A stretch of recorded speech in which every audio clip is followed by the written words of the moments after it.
Mas eu quero que você abra sua Bíblia, o Salmo de número 38, e vamos ler este salmo em alto e bom som. Todos acompanhem. Você olha para o lado, se tem alguém que está sem Bíblia, empreste sua Bíblia, dá uma carona para ele aí, para que não venha ficar ninguém sem fazer leitura da palavra de Deus.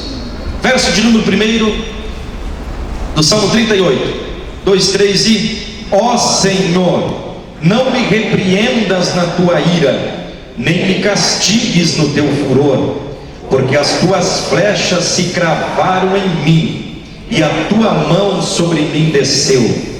Não há coisa sã na minha carne por causa da tua cólera, nem há paz em meus ossos por causa do meu pecado, pois já as minhas iniquidades ultrapassam a minha cabeça, como carga pesada são demais para as minhas forças. As minhas chagas cheiram mal e estão corruptas por causa da minha loucura.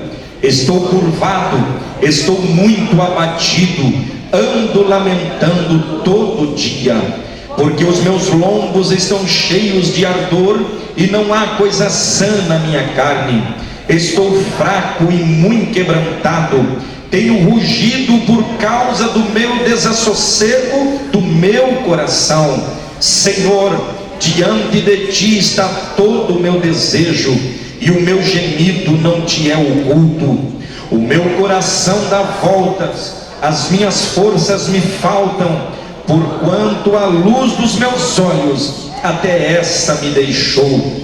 Os meus amigos e os meus propíncos afastam-se da minha chaga, os meus parentes se põem à distância de mim. Também os que buscam a minha vida me armam laços, e os que procuram o meu mal dizem coisas que danificam e imaginam astúcias todo dia. Mas eu, como surdo, não ouvia, e como mudo, não abria a boca. Assim eu sou como o homem que não ouve, e em cuja boca não há reprovação. Porque em ti, Senhor, espero. Tu, Senhor meu Deus, me ouvirás. Porque dizia eu: ouve-me, para que se não alegrem de mim. Quando escorrega o meu pé, eles se engrandecem contra mim. Porque estou prestes a coxear, a minha dor está constantemente perante mim. Porque eu confessarei a minha iniquidade, afligir-me-ei por causa do meu pecado. Mas os meus inimigos estão vivos e são fortes, e os que sem causa me odeiam se engrandecem. Os que dão mal pelo bem são meus adversários, porque eu sigo o que é bom. Não me desampares, Senhor, meu Deus, não te alongues de mim. Apressa-te em meu auxílio, Senhor, minha salvação. Glória a Deus. Eu quero que você volte um pouquinho lá no livro de 1 Reis, capítulo de número 18,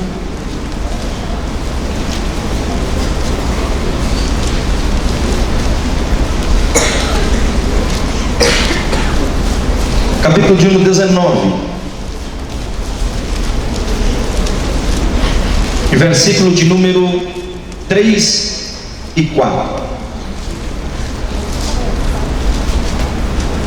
1 Reis, capítulo de número 19, versículo de número 3, 4 e 5. Todos encontraram? O que vendo ele se levantou, e para escapar se foi e veio a Berseba, que é de Judá, e deixou ali o seu moço.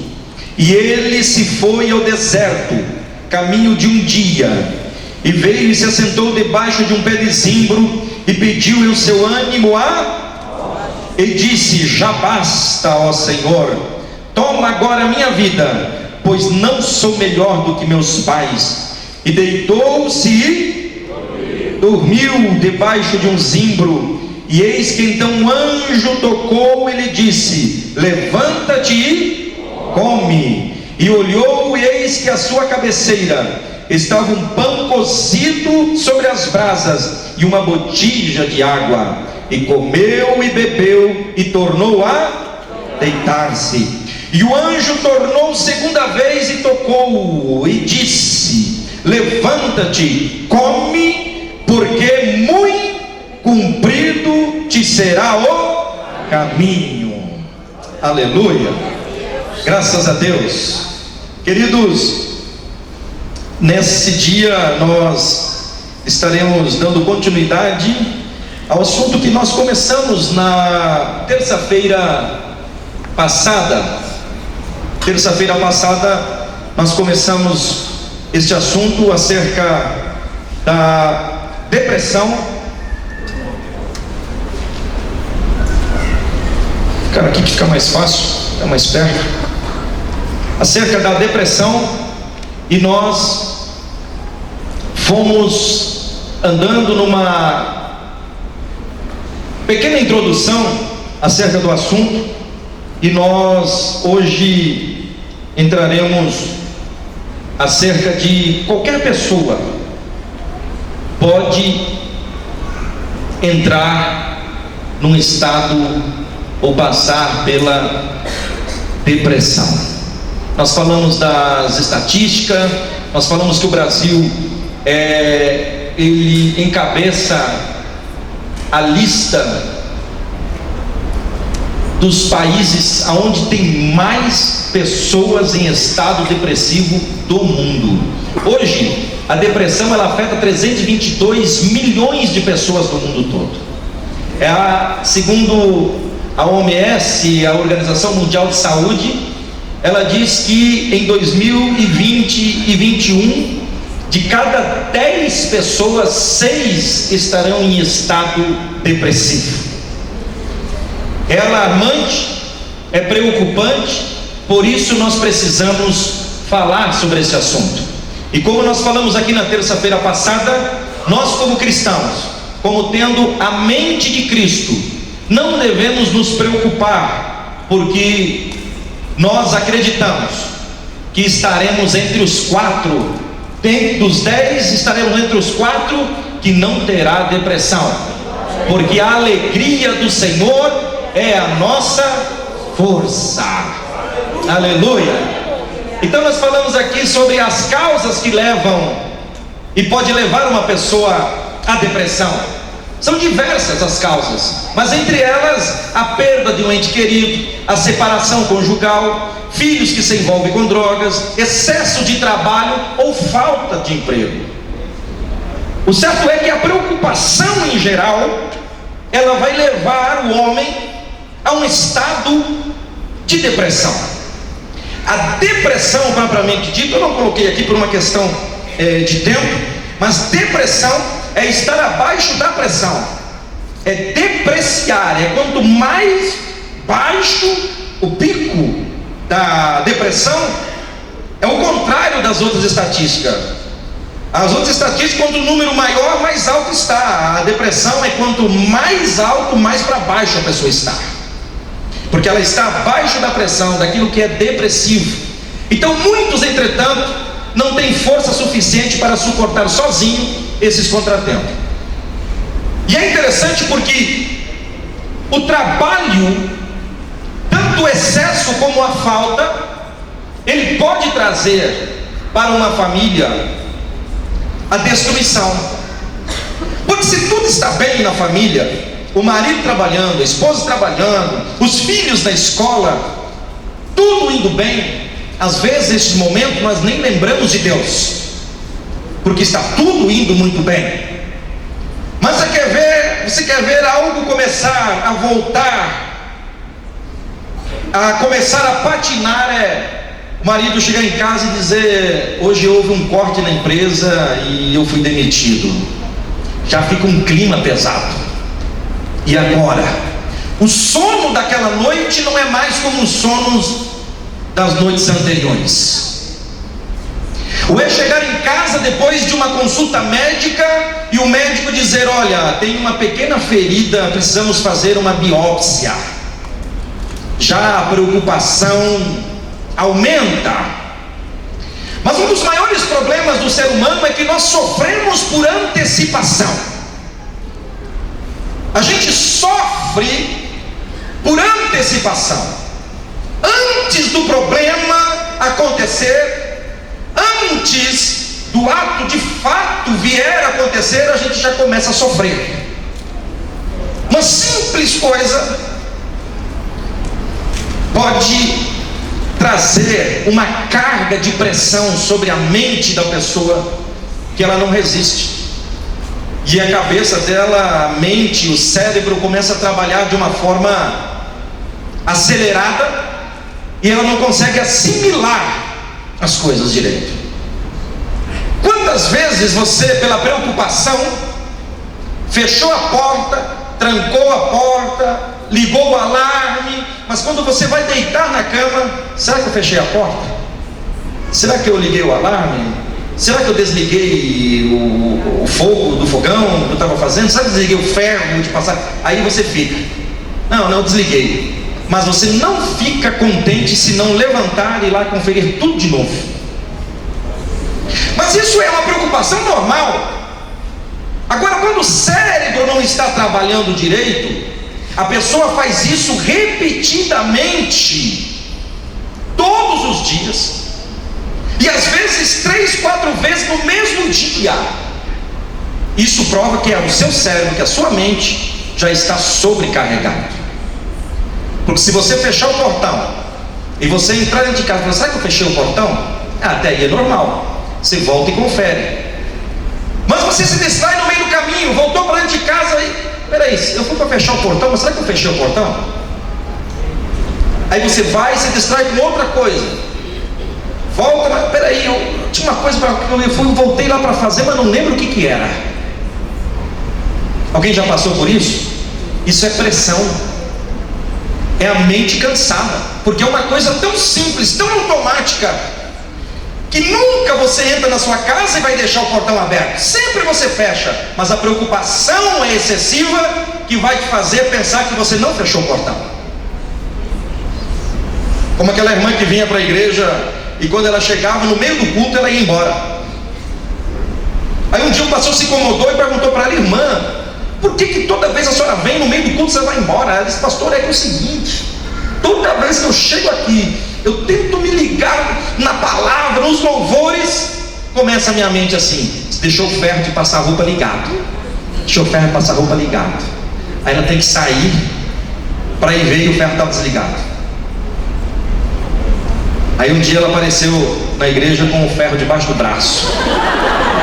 Agora não tem mais, pastor, porque eu me esqueci, eu pensar no meio do culto, o ferro está aqui comigo.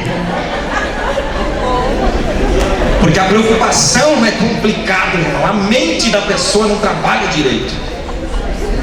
Mas quantos de nós já não fizemos? As irmãs que passam roupa já não saíram e ficaram preocupadas: será que eu desliguei a cafeteira? Será que eu desliguei o ferro de passar roupa? Será que eu desliguei o fogo? Será que eu desliguei aquela panela? E aquela luta, aquela preocupação. Aí o pastor foi orar por ela e falou: demônio do ferro elétrico, saia. Então, porque são preocupações, contratempos da vida, que nos levam a uma sobrecarga, que daqui a pouco você esquece e aquilo vai te tirando o desejo e o prazer de viver.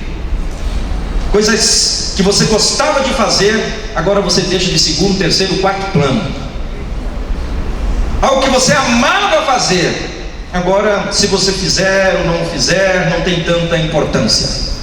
São sinais. É o sinal de alerta acendendo e dizendo que você deve tomar cuidado. Então os 5 principais sintomas da depressão, que foi aqui que nós paramos na terça-feira passada. A perda de interesses nas atividades cotidianas e hobbies, aquilo que você gostava de fazer, tudo envolve aqui. Perda de interesse. O casal, aí o seu cônjuge não tem mais o interesse pela relação. Isso afeta a mente, porque tudo que te dá prazer, você deixa de lado e começa a perder o sentido da vida. Então você fala assim: não, mas o sexo não é prazeroso. Tem algum problema? Tem algum problema? Porque isso é um presente de Deus. E quando você começa a desprezar isso, não é simplesmente um sinal amarelo ligado, já é quase que o vermelho. As dificuldades da concentração e o cansaço, foi o que eu acabei de falar, sobre a questão de fechar o portão, apagar o fogo da panela, é uma coisa simples, desligar a torneira. Você sai para fazer algo, e quando você chega lá, diz: o que eu vim fazer mesmo? Ou aquela: eu tenho algo importante para te contar. Fala, irmão. Esqueci. Mas era importante, mas eu esqueci. Mas não era tão importante, porque se fosse tão importante, você não esqueceria. Mas é porque o cérebro está tão carregado que você já não consegue, ele não consegue mais armazenar tantas informações. A indiferença ao afeto, tanto faz. A mulher não está nem aí para o marido não está nem para a esposa, para os filhos. Perde totalmente o interesse pelas pessoas amadas que vivem à sua volta. A esposa não se interessa mais pela forma como o marido está se vestindo, nem o marido pela forma que a esposa está se vestindo, se ela cortou o cabelo, se ela pintou o cabelo, se ela fez uma progressiva que não progride, ele não está nem aí. São coisas que é indiferentes, tanto faz como tanto fez. A mulher que gostava da casa toda limpinha, toda organizada, ela começa a deixar a casa, a pia empilhada de louça, os cantos da casa cheio de roupa suja, a máquina cheia, o tanque cheio. E aquilo, irmão, te dá mais aflição e angústia ainda. Porque quando você entra numa casa bagunçada, você pode estar tranquilo, mas você fica perturbado na hora. Então isso é sinais de uma pessoa deixando de lado as coisas boas da vida. De repente a pessoa que gostava de se maquiar, pintar o cabelo, pentear o cabelo, ajeitar, ela não está nem aí. Levanta, não está nem aí com a sua aparência. E tem pessoas que se aprofundam na depressão, que ela tem medo da própria imagem. Uma vez uma irmã chegou para o pastor e falou: pastor, uma irmã de posses, tinha muito dinheiro, era uma grande empresária, entrou em depressão. Aquelas mulheres chiques, quando entrava na igreja assim, cada dia com uma roupa diferente. De repente ela sumiu da igreja, o pastor foi visitar ela estava em depressão. Ela disse: pastor, faz mais de 3 meses que eu não me olho no espelho, porque começou a ter medo de ver a sua própria imagem. É como eu falei no início, na terça-feira passada, que nós não temos problemas nenhum em procurar, quando dói a coluna, procurar um ortopedista, quando dói a cabeça, procurar um neurologista, quando temos problema no coração, procurar um cardiologista. Não temos problema nenhum de procurar qualquer tipo de especialista, de qualquer enfermidade, de qualquer doença do corpo. Mas quando a mente, o cérebro adoece, nós temos uma dificuldade tremenda em procurar um especialista na área, porque nós assimilamos tudo isso com demônio, espírito maligno, seta maligna. Até pode ser ser porque tudo tem uma origem, uma culpa excessiva, um pecado não confessado, uma traição não bem resolvida. A pessoa vai entrar porque ela vai guardar aquilo, você vai enclausular para o lado de dentro, ela vai se fechar, e chega um momento que aquilo começa a se transparecer lá fora por um tipo de enfermidade, por uma doença. Mas aquela doença começou na alma, começou na mente, começou no lado espiritual. E aí sim, a Bíblia diz: não deis lugar ao diabo. Se der lugar, ele entra, porque o mundo espiritual, ele existe. Creia você ou não, o mundo espiritual é real, tanto o bem quanto o mal. Mas o mal, ele é covarde, é traiçoeiro, é diferente do bem. No bem, quando Jesus diz: eis que estou à porta e bato, se alguém abrir eu entro, se não abrir eu fico do lado de fora. Mas o mal, ele arromba a porta, quebra a tranca e entra e destrói. E quando a mente está doentia, fraca, frágil, aí eles entram e fazem a festa.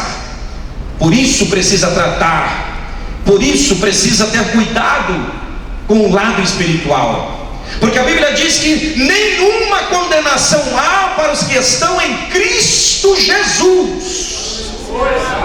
Mas aí vem a segunda parte do texto que diz que não andam segundo a carne. Se anda na carne, tome cuidado que os demônios entram e se apoderam. Já teve trabalho que eu fui pregar em congresso de jovem que a regente dos jovens caiu possessa. Se a regente caiu possessa, imagine quem estava sendo regido por ela, com a situação que estava. Então tem que tomar cuidado, porque nós olhamos a aparência, mas Deus vê o que está por dentro. A oscilação de humor. Ora a pessoa está sorrindo, ora você vai sorrir com ela, ela te xinga. Bom dia, irmão, só se for para você. Nada está tão pior que não possa piorar. Não está tão ruim que não possa piorar. Ele não tem uma palavra positiva na boca dele, é só negatividade. Tudo acontece comigo, é só comigo, tudo de ruim, tudo que não presta. A minha vida é igual curva de rio, só para a tranqueira. Ele vai fazendo os seus provérbios, mas tudo para o lado negativo, nada para o lado positivo. É lógico que ninguém, por mais crente que seja, por mais adinheirado que seja, a hora que ele abre o olho, já abre o olho sorrindo. Isso é normal do ser humano. Mas agora, tomou um banho, lavou o rosto, escovou os dentes, desperta, irmão. Acordou, só de acordar é um milagre da vida, é um milagre de Deus. Quantos fizeram projetos, fizeram sonhos, sonharam em acordar hoje, dormiram ontem e nunca mais irão acordar. Mas você só de estar aqui hoje, vivo, respirando, abrir os olhos pela manhã, é sinal que Deus está cuidando de você. Mas tem gente, irmão, para que quando ele abre o olho, ele fica enraivecido de ter acordado. Ele queria era continuar dormindo ou morrido naquela noite. Tem pessoas que têm que tomar cuidado até conforme vai cumprimentar ele, irmão. Então, o humor oscila, choro frequente, sentimento de tristeza profunda. A pessoa começa a chorar do nada, e está sempre triste, para baixo, cabisbaixo, encacepado. Ele não tem uma palavra de ânimo para ninguém, é só tristeza. E quem fica perto dele é questão de tempo para estar da mesma forma. Se você ficar perto de murmurador, de fofoqueiro, não é 2 palitos, você é pior do que ele. Complicado, papai. Agora, bom é estar perto de pessoas que só contam vitória, cabeça erguida, para frente. Mas você não tem luta? Tem, irmão. Tem luta, tem problema, tem dificuldade. O pé também dói. Se fala mal da gente, a gente também não gosta. Mas o nosso alvo é o céu. Levanta a cabeça. Mas tem gente, irmão, que ele fica torcendo para alguém fazer alguma coisa para ele ter razão de chorar. Porque o depressivo, ele se torna vítima. Toda a conversa dele é baseada no vitimismo. Ele se torna uma vítima da sociedade. Ele se torna o coitadinho, a coitadinha. Porque para ele todo mundo é contra ele. Todo mundo está fazendo algo para lhe derrubar, para lhe destruir, para lhe matar, para acabar com ele. Ele não é nada disso. As pessoas estão levando a vida normal, mas a pessoa, ela olha e ela começa a interpretar tudo de forma diferente. Então ele fica torcendo que alguém lhe faça alguma coisa para ele ter razão e chorar com razão, porque até então o depressivo chora sem razão. Mas se alguém lhe der razão, irmão, ele chora até morrer. E aí não tira mais aquilo do coração nunca. Porque o prazer dele é no choro, é no sentimento de tristeza profunda. Você pergunta para ele como é que está, irmão, a vida.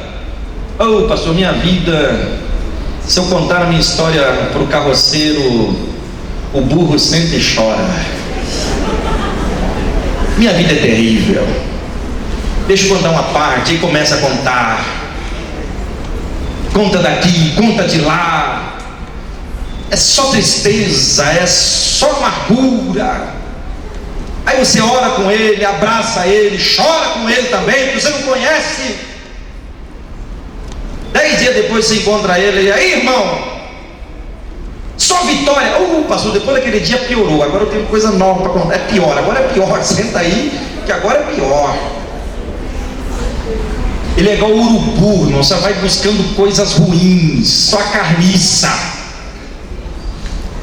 Uma vez Moody, um grande pregador, evangelista do século XIX, ele estava passando com os seus alunos em uma determinada estrada, e estava ali um cachorro morto, já em fase de putrificação. Seus alunos colocaram a mão, o dedo no nariz e saíram correndo, e o Moody parou perto do cachorro apodrecendo e ficou olhando. Eles disseram: o senhor está doido? O que tem para admirar nesse cachorro? O cachorro está podre, cheirando mal. Mas ele disse: eu fiquei olhando que dentes lindos esse cão tinha. Porque quem é de bem com a vida e consegue enxergar qualidades até mesmo onde há atrocidade. Mas quem está de mal com a vida, irmão, pode ser festa, ele arruma alguém para brigar. Pode fazer a melhor festa, tudo de graça. Ele arruma alguém, sem arrumar ninguém, ele briga com ele mesmo. Por que eu fui vir? Eu não deveria ter vindo, porque ninguém brigou com ele e começa a brigar com ele mesmo. Mas quem está de bem com a vida, irmão, é como Jesus na noite do seu julgamento. Diz a Bíblia que Herodes e Pôncio Pilatos eram inimigos de morte, mas na noite do julgamento de Jesus eles se tornaram amigos. E Jesus estava sendo levado para a cruz para ser crucificado. mas ele estava de bem com a vida, sabia o que estava fazendo. Então levante a sua cabeça, irmão. Aqui está, para você entender, a mente. Como que é a nossa mente? O cérebro, aqui o cérebro, tirado de tipo um raio-x, tá? Para você ver, uma ressonância, para você ver aqui, esse aqui é o nosso cérebro. Não deprimido, ele é todo colorido. Você que vem para a igreja, glorifica a Deus, aleluia, glória a Deus, Jesus é bom, fala em língua. Quanto mais fala em língua, mais colorido fica teu cérebro. Sabia, irmão?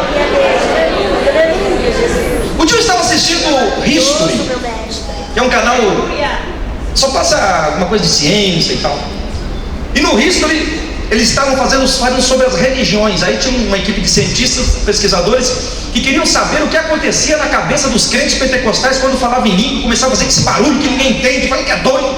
Aí pediram permissão para o pastor, que era mais doido ainda. O pastor permitiu eles ir lá fazer a experiência com os crentes. Aí eles chegaram no culto, colocaram um monte de eletrodo na cabeça dos voluntários, tinha uns 10 sentados na frente assim, colocaram os eletrodos em computador, e colocaram no coração, colocaram nos pulsos, e ficaram lá com os computadores medindo. Aí o culto começaram a cantar os hinos, começaram a dançar, bater palma, e aí veio a palavra, e aquele povo tal, aqueles eletrodos começaram a pular, sapatear, rodear, falar em línguas, e eles desligaram os computadores e foram para casa. Nós vamos desligar aqui que vai explodir tudo isso aqui, não dá para entender nada, vamos estudar no laboratório. Os gráficos faziam assim, subia, oscilava, descia, e aquele não entendeu nada. Quando eles estavam quietinhos ali, os gráficos faziam assim. Quando começaram a falar em línguas estranhas, aquilo foi assim. Aí eles falaram, vamos desligar isso aqui que vai dar chute aqui, vamos levar para casa. Levaram. Quando levaram para casa, quando levaram no laboratório, meses depois trouxeram o resultado. Falaram, olha, nós não procuramos entender que tipo de língua é que eles estavam falando, não conseguimos entender. Não sabemos que idioma é esse. Mas nós só conseguimos chegar a uma conclusão, que isso é bom. É bom. Nós não sabemos o que é, mas é bom. Mas por que é bom? É bom porque o nosso cérebro, aí eles estão mostrando, o nosso cérebro é todo colorido. E quanto mais essas pessoas falavam essa língua e faziam esse barulho, eu não sabia o que é, mais colorido ficava o cérebro deles ainda. Ficava mais colorido. Então cada vez ficava mais colorido. Aí eles estavam dizendo o seguinte, vê se está com a mão na frente lá do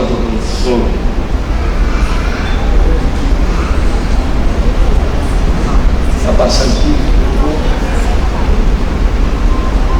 Travou aí, filho? Passou. Quanto mais fala essa língua que a gente não sabe o que é, mais colorido fica o cérebro. Aí eles disseram, nós não sabemos o que é, mas este povo que fala essa língua e continuar falando essa língua vão viver 100 anos e não vão ter depressão, não vão entrar em crise, não vão entrar em síndrome do pânico. Por quê? Quanto mais colorido, mais protegido fica o cérebro das doenças psicossomáticas. Quanto mais falar em línguas, quanto mais faz esse barulho, mais colorido fica.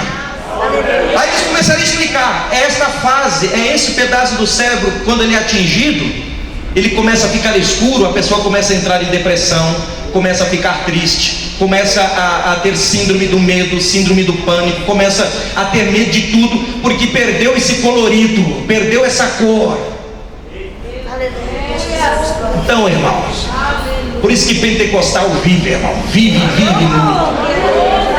Agora observe como que é o cérebro de uma pessoa deprimida. Perde toda a cor, começa a ficar apagado, apaga, e começa a apagar, e por isso que a pessoa só quer ficar no escuro, quer ficar enclausulado, porque a gente é o retrato daquilo que a nossa mente põe para fora. Então o cérebro vai ficando enclausulado e escurecendo. Olha aqui, só um pouquinho, aqui já tomou conta da depressão. Essa pessoa já está tomada de depressão. Um cérebro deprimido é assim, é escuro, é complicado. Por isso que a pessoa quer ficar sozinha. Porque quando está colorido, sinal que a pessoa quer se comunicar, quer falar, ela quer dialogar com alguém, ela quer se relacionar com alguém. Mas aqui a pessoa vai se enclausulando, ela vai se fechando para si mesmo, e fica tudo escuro. A vida perde o colorido, a vida perde o sentido de viver, a vida perde o sabor. E aqui, passa aí, irmão, vai passando aqui, senão eu vou ficar numa luta. Aqui passou. Então aqui está, eu coloquei aqui para vocês verem a diferença: um cérebro sadio e um depressivo. Essa é a diferença.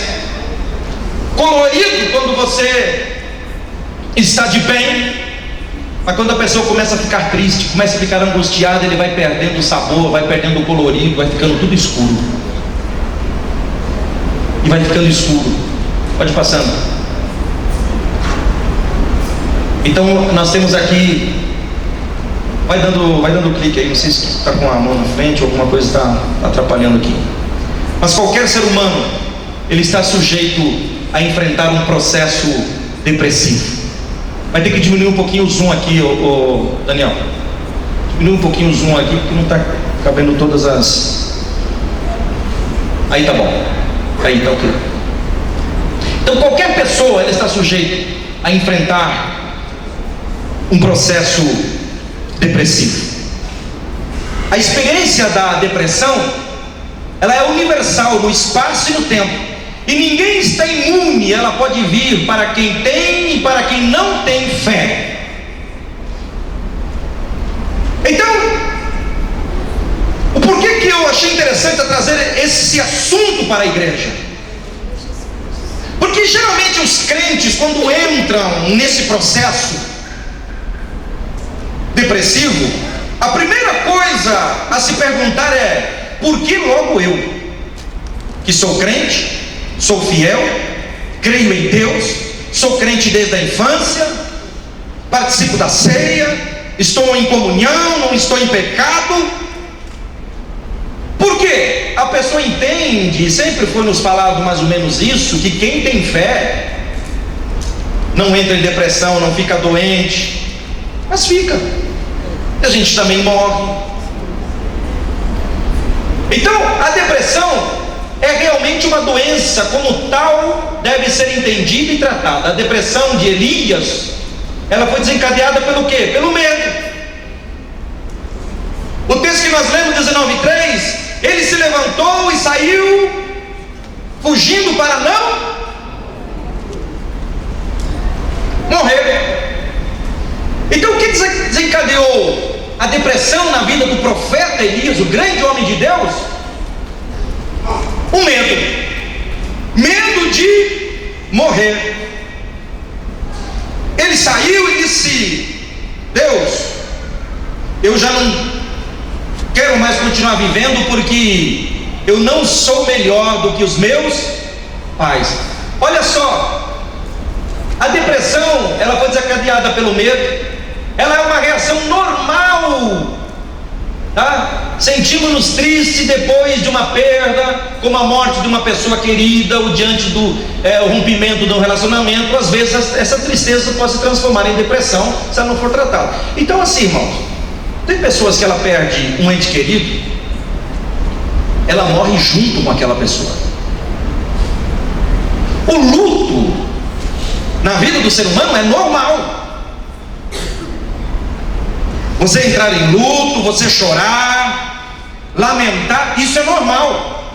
Mas não deixe isso, a partir de então, tirar todo o teu desejo de viver. Um luto para um pai, ela dura aí a média de um ano. Até um ano, um pai que perde um filho é uma tragédia. Ela vai lamentar, ela vai chorar até um ano. Passou disso, a pessoa está correndo alto risco de entrar numa depressão profunda. Porque a tristeza do seu coração de um ano já trouxe cargas e sobrecargas sobre ela, demais até para ela suportar. Mais do que isso, se torna complicado. Mas tem pessoas que perderam um ente querido há 10 anos, e há 10 anos ela não vive mais. Ela morreu junto. Ela perdeu o desejo de viver. Ela morreu junto. A única diferença é que está respirando. Você pode dizer, mas pastor, o senhor fala isso porque o senhor não sabe a dor. E realmente só pode dizer isso quem já perdeu. E vai sentir, e é normal sentir. A Bíblia vai dizer que Davi, quando perdeu o seu filho que ele amava, ele chorou e lamentou, não bebeu, não comeu, não se banhou por 30 dias. Mas 30 dias depois Deus manda o profeta na casa dele e diz: manda o rei se levantar, se banhar, trocar de roupa, porque o luto acabou, a vida vai continuar. Irmão, a vida continua. Perdas são inevitáveis na nossa vida. Mas aí chega um momento que o Elias, ele perdeu a autoestima, e a autoestima dele estava muito baixa, e ele se autodefiniu, dizendo: eu sou um fracasso, como foram os meus antepassados. Há um tempo atrás surgiu aí a chamada teologia da maldição hereditária. Oh, irmão, essa maldição hereditária, tem gente se escondendo atrás da maldição hereditária porque não tem coragem de assumir os seus erros. Maldição hereditária biblicamente não existe. Toda maldição Cristo levou sobre ele na cruz do Calvário. Mas tem pessoas que dizem assim: não, eu sou assim porque o meu tataravô era assim. Eu sou assim porque eu herdei isso do meu trisavô. Não, você é assim porque não tem vergonha e não tem coragem de mudar e tomar uma atitude. Porque enquanto não reconhecer que precisa mudar, nunca vai mudar. Porque o doente, o médico só pode tratá-lo se ele reconhecer que precisa de tratamento. Aleluia, Jesus. Enquanto ele não reconhece, o médico não trata. Mas se o médico conversar com ele e dizer: doutor, eu reconheço, eu preciso ser tratado, o tratamento vai começar e ele vai ser curado. E na vida espiritual é o mesmo jeito, irmão. Enquanto você não reconhecer que precisa mudar completamente, você vai viver esta vida que você está vivendo, jogando culpa nos outros. Irmão, se eu fosse jogar culpa nos outros, eu teria motivo de sobra para não estar aqui. O meu avô, por parte do meu pai, infelizmente, toda a vida que eu conheci o meu avô, eu não lembro de um dia de ter visto o meu avô sóbrio. Todos os dias dele foram dias embriagados. Enquanto eu conheci meu avô, desse tamanho que na casa dele, meu avô sempre bêbado. E o fim dele foi morrer de cirrose em cima de uma cama, em estado terminal, mas bebendo.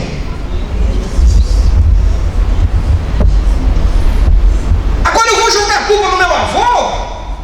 Não. Eu tenho graça e a ideia e a mente sã de que Deus pode nos usar para mudar a nossa geração. Os meus filhos vão ter outra história para contar. Os meus netos terão outra história para contar, dizendo: o meu avô era um homem de Deus. Você pode mudar a tua história. Você pode mudar a história da tua casa, jovem. Você pode mudar a história da tua família, adolescente. Mas tem pessoas que preferem jogar nos outros a culpa para justificar o que ele é. Não, porque meu pai casou 10 vezes, eu casei só 3 por enquanto. Porque o meu avô era não sei quem. Não, irmão. Mude, troque, vire o disco, mude a faixa. dizer: a minha família será uma bênção. Eu e minha casa serviremos ao Senhor. Levante a cabeça. Não deixe o diabo te oprimir no passado.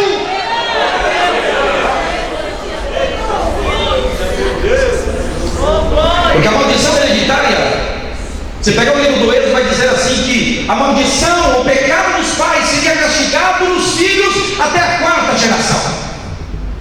Quarta geração, tomando uma geração como um judeu toma de 50 anos, seria 200 anos de maldição sobre uma família. Só que o mesmo texto vai dizer: mas a bênção do Senhor lhe alcançará até 1000 gerações. Então é 200 anos contra 50 mil anos de bênção. Mas as pessoas só olham para a quarta geração, mas eu estou dentro das 1000 gerações que serão abençoadas, que serão prósperas, que a bênção de Deus vai te alcançar.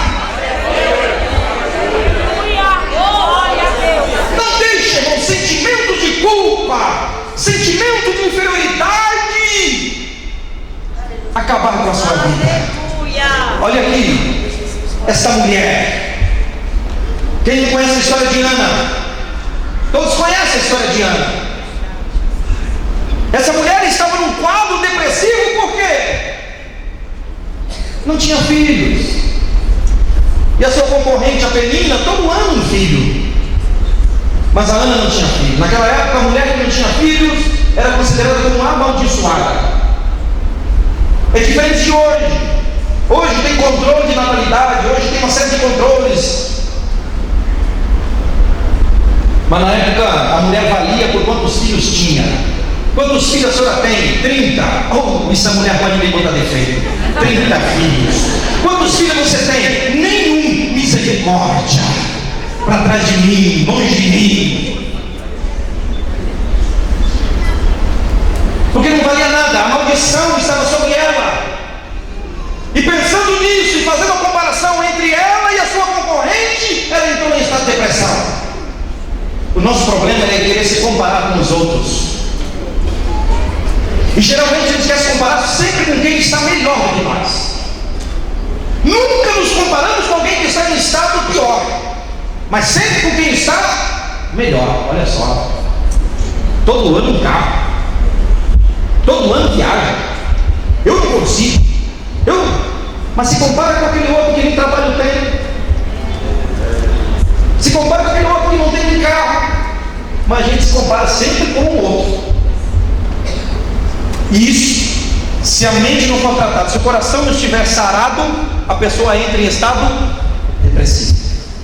E a Ana, ela encontrou forças para ir aonde? No templo. Eu vou para o templo, eu vou para os pés do Senhor. Chego a encontrar afrontas. Todo ano, todo dia, o afrontava com os filhos, vinha amamentar os filhos na frente dela. Mas ela disse: eu vou para o templo, porque lá está a solução. O marido dela, Eucana, até queria consolá-la, dizendo: porventura eu não sou melhor do que 10 filhos? Não adianta, a mulher queria filho, irmão. Ela foi para o templo orar, lá estava o pastor sem visão. O pastor Elias tinha perdido a visão, estava sentado numa cadeira balançando. Aí chegou a mulher do círculo de oração, começou a orar. Ele olhou assim e falou: essa mulher está embriagada esta hora da manhã. Falou: mulher, aparta-te do teu vinho. Ela disse: a tua serva não está embriagada, eu estou com o coração muito aflito. Olha só, como Ana orava em silêncio, seus lábios se moviam, mas não se ouvia a sua voz. Por isso, Eli pensou que ela estivesse embriagada. Ele disse: até quando ficará embriagada? Deixa de beber esse vinho, mulher. Mas a Ana respondeu: não, meu senhor, sou uma mulher angustiada. Eu não bebi vinho, nem bebida forte, mas derramei a minha alma diante do Senhor. Não penses que a tua serva é uma mulher sem valor, porque tenho falado até agora da minha grande ansiedade e aflição.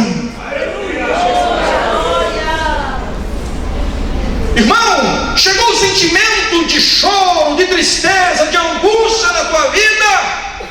Encontre forças para orar. Derrame as tuas lágrimas. Diz: olha, eu estou derramando essas lágrimas. O Senhor sabe que é de tristeza, mas eu quero banhar os teus pés aqui, Senhor. Mas ninguém me ouve. Aleluia, Jesus, glória a Deus. Faça igual aquela mulher que o marido batia nela, proibia ela de ir à igreja. E um dia ela foi a um culto, foi uma bênção, trabalho de círculo de oração. Ela chegou em casa, o marido lhe bateu com uma tala, uma ripa. Bateu tanto que ela ficou machucada, cheia de hematomas. E ela não resistiu mais, mas ela foi para o seu quarto e disse: Jesus, eu não suporto mais. Puxou uma cadeira, colocou na frente dela e disse: senta aqui, Jesus, que eu quero conversar contigo de perto agora.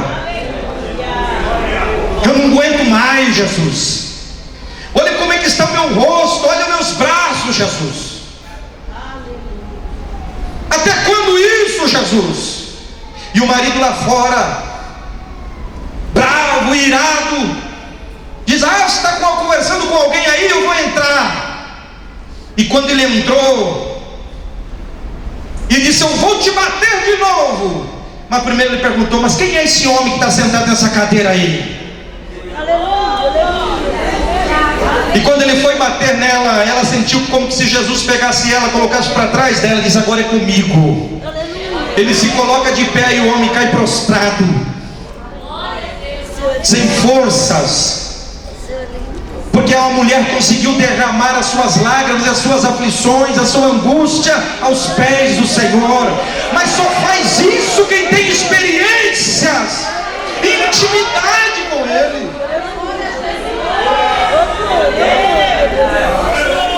Ana disse: eu vou orar, porque não adianta ficar aqui reclamando, é pior. Eu vou orar. E aí o Eli vai dizer para ela: mulher, vai em paz, e Deus te conceda o desejo do teu coração. Agora eu pergunto para vocês: a Ana saiu grávida dali? Sim ou não? Fisicamente não, mas a sua mente, ela já saiu dali grávida. Porque diz que daquele dia em diante ela levantou, comeu e bebeu, e alegrou o seu rosto. Oh, irmão, comece a gerar dentro de você a promessa de Deus. Comece a gerar dentro de você aquilo que Deus tem de melhor para a sua vida. Mas tem gente gerando filho morto. Não é tremendo, meu mestre. Mas gere filhos vivos, cheios de saúde, promessa de Deus.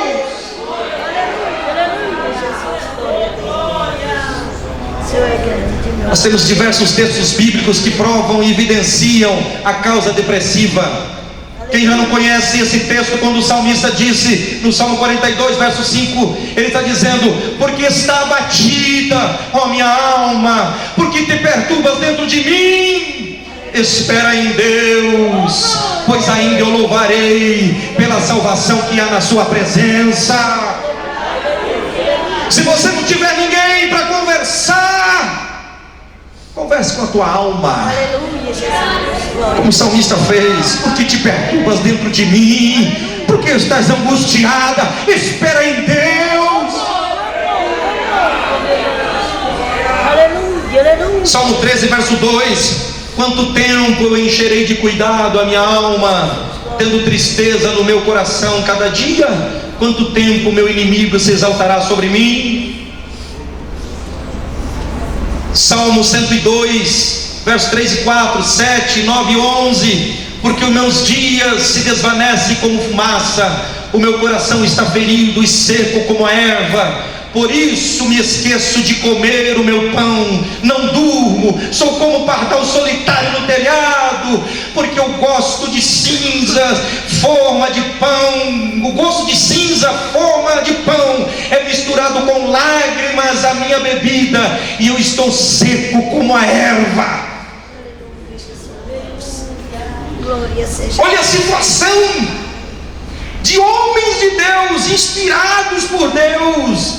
Olha o que diz o Salmo 55, 2, o 4 e 8: eu choro em minhas orações, e sou movido, o meu coração está dolorido dentro de mim, e os terrores da morte caíram sobre mim, temor e tremor sobrevêm, e o horror me envolveu, e eu disse: quem me dera asas como uma pomba, eu voaria e estaria em descanso, gostaria de fugir para longe, permanecer no deserto, eu velo sobre a minha... Deus, faltou uma palavra aqui, da fúria do vento e da tempestade. Ele vai dizer: quem já não teve aqui, irmão, o desejo de dizer: eu queria ter asa para voar, para subir, para desaparecer, eu queria ir para o deserto, eu queria ir para bem longe. Mas o Senhor está dizendo essa noite: eu estou contigo. Salmo 77: com a minha voz clamei a Deus, e Ele vai me ouvir. Busquei ao Senhor no dia da minha angústia, levantou-se para as minhas mãos. Durante a noite, sem descanso, a minha alma recusa ser consolada. Não me lembrei de Deus e perturbou-se.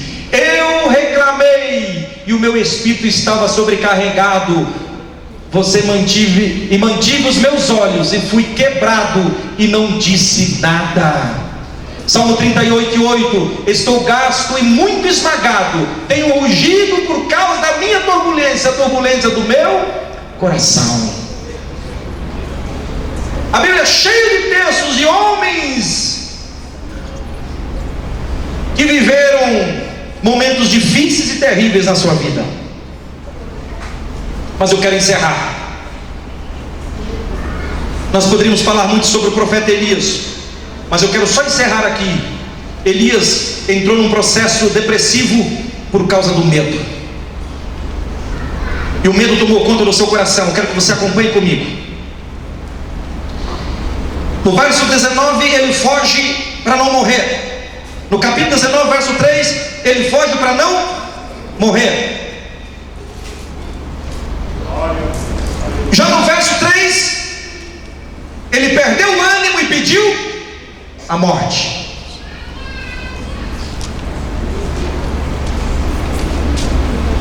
Aí veio um anjo e começou a tratar de Elias. Presta atenção aqui. O depressivo, quando está entrando num processo de depressão, ela não come, ela perde a fome, ela perde o apetite, o sono, ou ao contrário, ela começa a comer excessivamente e dormir excessivamente. Elias só queria dormir, mas Deus disse: Elias, eu vou começar a tratar de você agora. Ele deitou e dormiu debaixo de um pé de zimbro. Diz: eu quero morrer. E Deus envia o seu mensageiro para começar a tratar de Elias, dizendo: leva pão e água para Elias, porque pão tem todos os nutrientes que o nosso corpo precisa para se manter em pé, e água é para hidratar o nosso corpo. Leva pão e água para ele. Elias comeu, bebeu, e o que ele fez? Voltou a dormir. Aí vem um anjo e sacode ele e diz: Elias, levanta-te pela segunda vez, come, porque muito comprido te será o caminho. Porque a pessoa que está em estado depressivo, ela pensa que a vida dele já acabou, que tudo terminou, que a vida não tem mais sentido. Mas Deus está dizendo essa noite: levanta a tua cabeça, come, bebe, porque muito longo é a tua caminhada. Aleluia, Jesus. Agora olha o verso 8, acompanhe na sua Bíblia, 19:8.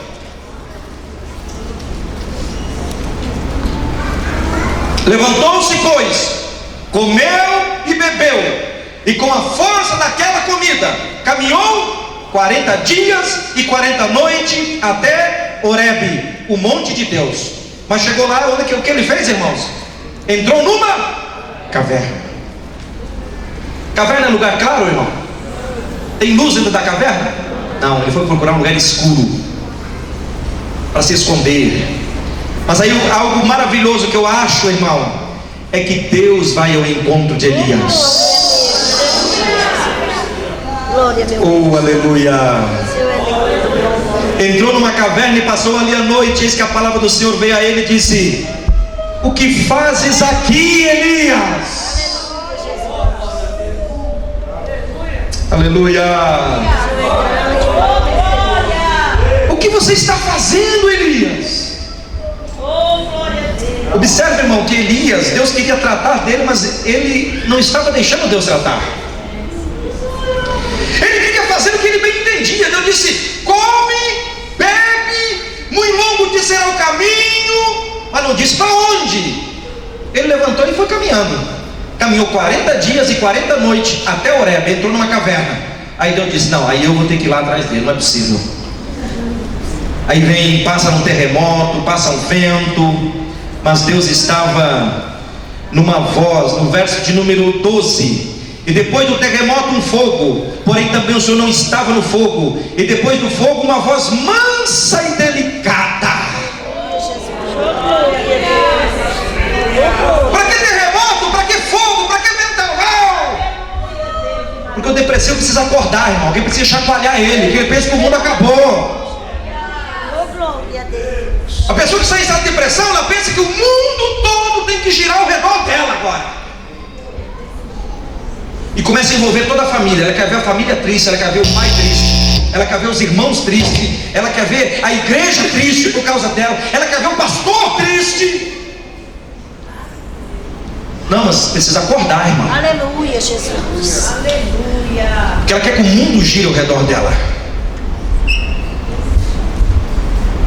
Como aquela jovem chegou para o pastor, um amigo meu. Parece piada, mas é verdade. Esse pastor, ele era doidinho, chorando, desesperada, entrou no gabinete do pastor. O pastor falou: o que foi, minha irmã? Morreu alguém? O que aconteceu? Não, pastor, eu vou morrer, eu quero morrer. Senta aí, jovem, vou orar por você. Aí aconselhou: mas por que você quer morrer? Não, porque meu namorado me deixou, não sei o que e tal, eu quero morrer. O pastor aconselhou ela: você é jovem, você tem muito pela frente ainda, a vida para você nem começou, levanta a cabeça. Não, porque para mim não tem mais jeito, a vida não tem mais sentido, para mim a solução é morrer. Tá bom, minha filha. Entrou lá para dentro, pegou um veneno de rato que tinha, um copo de água, misturou na frente dela. Falei: irmã, eu já orei pela irmã, aconselhei a irmã. A irmã acha que o melhor caminho é a morte, então eu quero acabar com o seu sofrimento. Tome, minha irmã. Pastor, você quer me matar, pastor? Você não queria morrer, miserável? O pastor falou para ela: irmã, levanta daqui, vai embora daqui, cria vergonha na cara. Essa hora tua mãe está lá arrancando os cabelos, pensa que já está vendo você debaixo de um trem, debaixo de um caminhão, jogando um viaduto, que você perturbou a vida de todo mundo na tua casa, vem querer vir na igreja e perturbar a minha vida agora. Não, a minha vida não. Está até hoje viva, já casou 4 vezes. Vou embora, depressão. Tem pessoas, irmão, que eles querem fazer com que todas as pessoas que estejam à sua volta sofram com ela. Sinto que ela está sendo. Não, irmão, levanta a tua cabeça. Você não nasceu assim. Você viveu há tantos anos uma vida feliz, bela, tranquila, trabalhando, normal. Isso é só uma fase. A Bíblia diz que o choro pode durar uma noite, mas a alegria vem pela manhã. E essa noite pode ser 1 mês, 2 meses, 3 meses, 1 ano, mas vai passar. Não tem noite que dure para sempre. Elias entrou na caverna e passou uma noite. E uma noite na depressão pode ser 1 mês, pode ser 1 ano, pode ser 2 anos. Mas vai chegar o momento que a voz mansa e suave de Deus vai chegar dizendo: o que está fazendo aqui? E diz então que Elias se levantou e ele saiu. E sucedeu, no verso 13, e sucedeu que, ouvindo Elias, envolveu seu rosto numa capa e saiu para fora, porque não queria mostrar seu rosto. Entrou, ficou na entrada da caverna, e eis que veio uma voz que dizia: o que faz aí, Elias? E ele começa a repetir, não vou ter tempo aqui, mas ele começa a repetir as mesmas coisas que ele repete no verso 10, ele repete no verso 14, ele repete no verso 18, tudo a mesma coisa. Eu tenho sido zeloso, eu tenho sido fiel, só eu fiquei. E Deus falou: Elias, não é só você, meu irmão. Tem 7.000 que não se dobraram, porém não estão escondidos em caverna, porém não estão nos vales, estão de cabeça erguida, Elias. Ele estava querendo fazer Deus sofrer também. Senhor, sou eu. E Deus falou: não, a mim não. Só você não, tem 7.000, Elias. 7.000. Você está pensando que está sozinho? Você não está. Sozinho está você porque você se isolou. Se você está depressivo, eu quero te dizer essa noite: você não está sozinho. Você fica sozinho quando você se isola. Mas tem pessoas à tua volta que te amam, que quer ver o teu bem, quer ver você de cabeça erguida.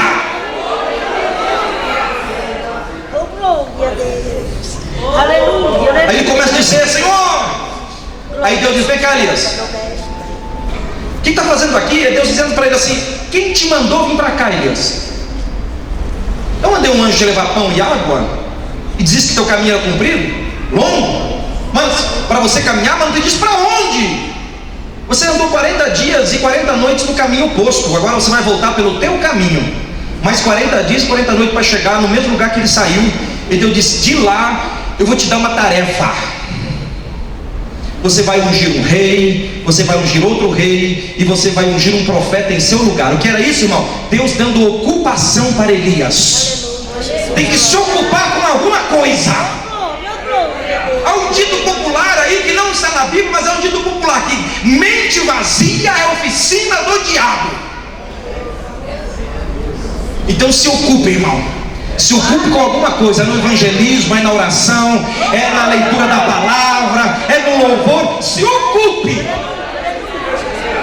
Deus começou a dar ocupações a Elias. Diz: Elias, você vai ungir a Jeú, filho de Nissi, ungirá reis em Israel, e também Eliseu, filho de Safate, de Meolá, ungirá profeta em teu lugar. Funções para você, trabalho. Levante, irmão, não fique só em casa. Sente vontade de ficar fechado no quarto? Vença isso, levante a cabeça, você precisa reagir. Não, eu vou sair, eu vou caminhar um pouco no parque, eu vou subir lá não sei aonde, mas eu vou andando, eu vou caminhando, eu vou fazer alguma coisa. Mas não fique enclausulado, fechado num quarto, que isso pode te matar e te levar ao fundo do poço. Mas reaja. Quando você reagir, Deus age em teu favor. E procure especialistas na área. Procure pessoas que trabalhem nesta área. E nós poderíamos falar dos sintomas que levaram de depressão de Elias, né? Que, por exemplo, ele perdeu o ânimo, ele teve desejo de desistir de tudo, enfim, ele desejou a morte. Agora, só para encerrar, Deus começa a fazer um tratamento bioquímico em Elias. Aleluia, Jesus. Tiago 5,17 vai dizer o quê? Que Elias era um homem sujeito às mesmas paixões do que nós. Alguém pode perguntar, fazer a seguinte pergunta: mas Elias não estava ao serviço de Deus? A resposta é sim. Então por que ele adoeceu? Porque ele era um homem sujeito às mesmas coisas do que nós. Aleluia, Jesus, glória a Deus. Ele era de carne e osso. E a palavra de Deus nos ensina que tudo sucede igualmente a todos. Eclesiastes 9:2. O que pode acontecer com o ímpio, pode acontecer com o cristão, pode acontecer com o ateu, acontece com todos os seres humanos. Mas com nós uma diferença: nós temos o Consolador que está ao nosso lado para nos ajudar. Aleluia, Jesus, glória, meu mestre. Deus começou a alimentar Elias, tratou Elias emocionalmente. E concluindo o tratamento, Elias estava melhorando e havia se alimentado, dormido, um sono tranquilo, reparador, recebido palavra de ânimo do Senhor. E Deus disse: agora você vai caminhar 40 dias, 40 noites até o lugar, você vai ter uma tarefa para você fazer, para você sarar. Porque o depressivo, irmão, ele precisa sarar. Glória a Deus. Você precisa levantar a cabeça, precisa se reanimar, precisa se ocupar. Aleluia, Jesus. E para encerrar,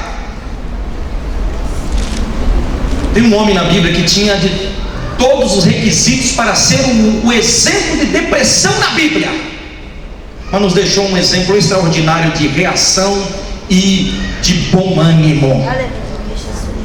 No Evangelho de João, capítulo 5, versículos 5 e 8, ali está contando a história, o relato do famigerado homem do tanque de Betesda. Quantos anos esse homem estava deitado numa cama, irmão? 38 anos. Os parentes tinham lhe deixado, lhe abandonado. Jesus passou por ali. Diz que foi em direção dele. Quando chegou, perguntou para aquele homem: queres ficar são? Se alguém mal-humorado vai dizer o quê? Não quero não, estou aqui esperando o trem passar. Só 38 anos, daqui a pouco ele passa. Não, estou aqui porque eu gosto, não quero ficar são não. Não, mas aquele homem começou a dizer: Senhor, eu não tenho ninguém que me coloque nas águas quando a água é agitada, entra outro no meu lugar.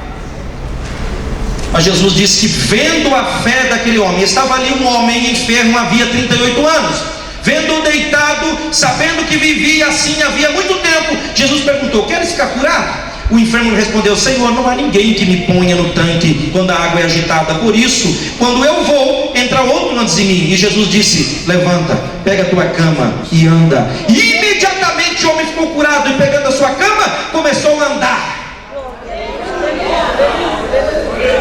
A ordem do Senhor para a tua vida essa noite é: levanta e anda.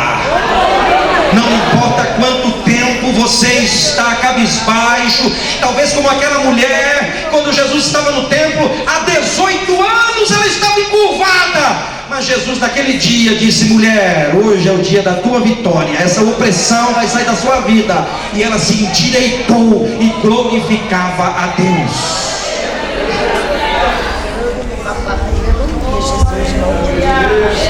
Oh Deus amado, Eu quero que você fique de pé neste momento, e nós vamos louvar ao Senhor.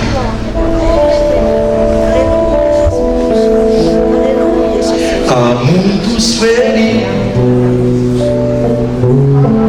aleluia, Jesus, glória a Deus. choram de angústia e os obreiros estarão fugindo aqui. Vem, olha aqui, pastor.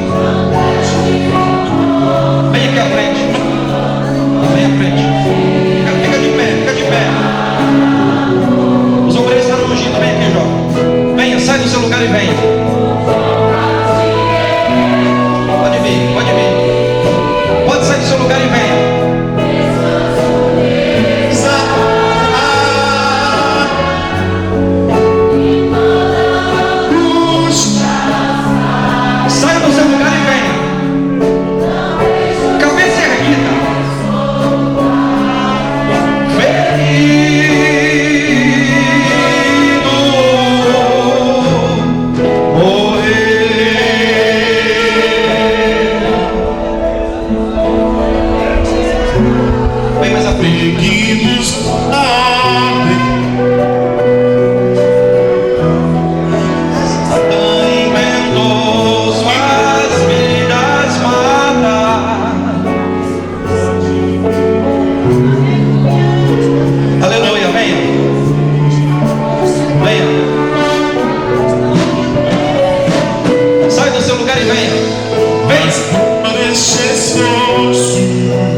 Você sair do seu lugar já é uma reação.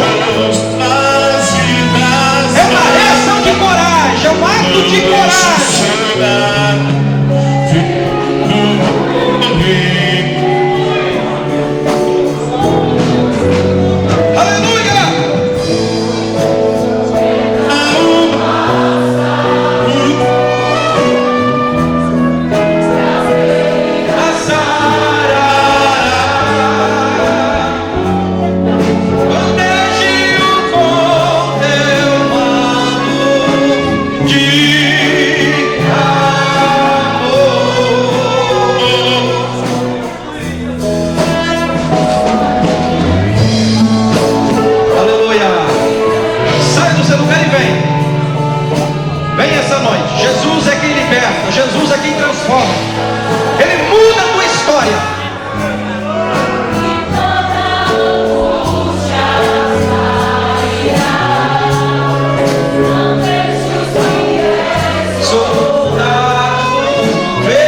aqui.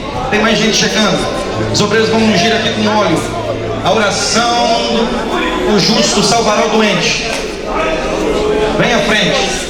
Vem à frente. É Jesus que liberta. Se você está em tratamento, não pare o tratamento. Se você está em consulta com profissionais da área da saúde mental, não interrompa, mas vai buscando graça e força do Senhor. Você, com orientação médica, você vai poder diminuir o medicamento, vai poder controlar, e você daqui a pouco estará livre por completo, liberto, para a glória do nome do Senhor Jesus. Porque Ele liberta, Ele cura, Ele transforma. Se você sentir vontade de chorar aqui, pode chorar. Se você sentir vontade de orar, ore. Mas feche os teus olhos agora. Se ligue no céu e deixa Deus trabalhar na sua vida. Pai, em nome de Jesus, em nome de Jesus, nós vamos clamando e intercedendo a Ti agora. A igreja estende as mãos para cá. Em nome de Jesus, é momento de guerra, é momento de batalha espiritual, é momento de batalha, é momento de luta. Pai, aqui está esse povo diante do Teu altar, Senhor. Pai, no nome de Jesus nós clamamos a Ti, porque há poder no Teu nome, Senhor, há poder no Teu nome, para libertar, para transformar, para regenerar. Todo sentimento de culpa, sentimento de morte, desejo de morte, eu te repreendo em nome de Jesus. Saia! Liberta essa vida, Jesus. Liberta essa vida, Jesus.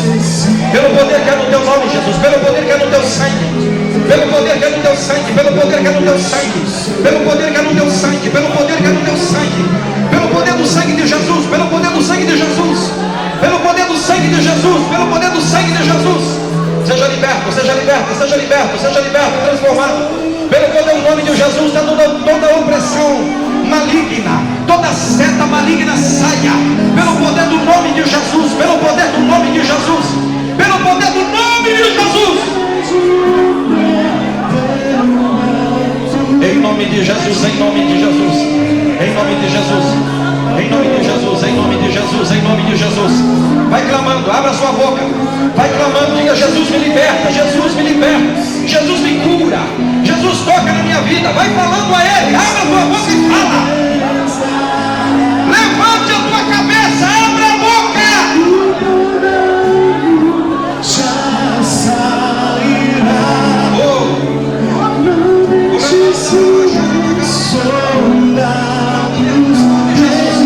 Há poder no Teu nome, Jesus. Há poder no Teu nome, Jesus. Há poder no Teu nome, Jesus. Há poder no Teu nome, Jesus. Há poder no Teu nome, Jesus. Há poder no Teu nome, Jesus. Há poder no Teu nome, Jesus. Há poder no Teu nome, Jesus.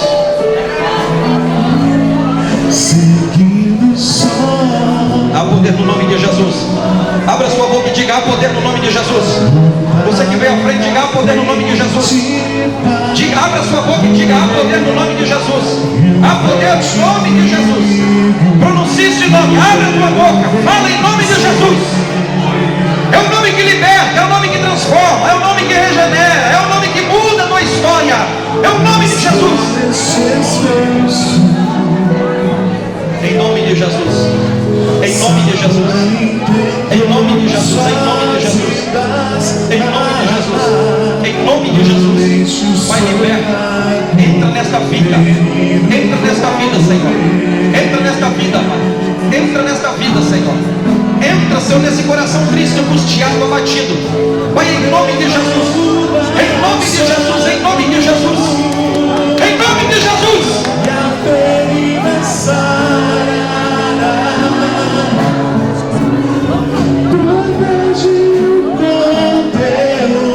Em nome de Jesus.